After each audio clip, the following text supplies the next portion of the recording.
Gikumpirma sa Police Regional Office 11 nga na-serve na sa Criminal Investigation and Detection Group kung CIDG ang sabpina ngadto sa balay ni Senator Ronald Bato de la Rosa kagahapon sa buntag, Mayo 11 ning tuiga. Sumala ni Police Brigadier General Leon Victor Rosete, Direktor sa PRO 11 sa duha ka balay sa senador, giserve ang sabpina sa Maa, Davao City ug sa iyang ancestral house sa Barangay Bato sa Santa Cruz, Davao del Sur.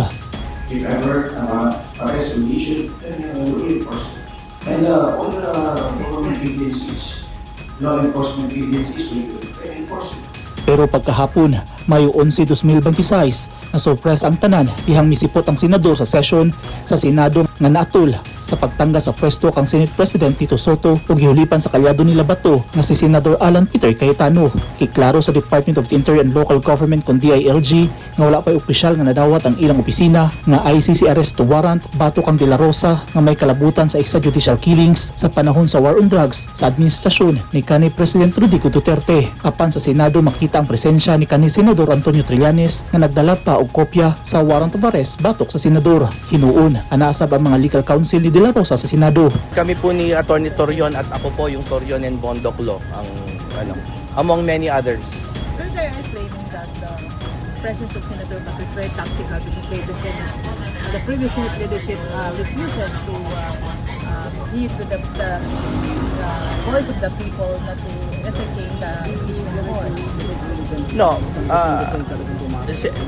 Speaker Senate President Alan Cayetano explained it very clearly na before the change in leadership, wala man lang makapag-assure kay Senator Bato na hindi siya dadamputin illegally dito sa loob ng Senado. No one, but now that he is the President, Senate President, he can give that assurance.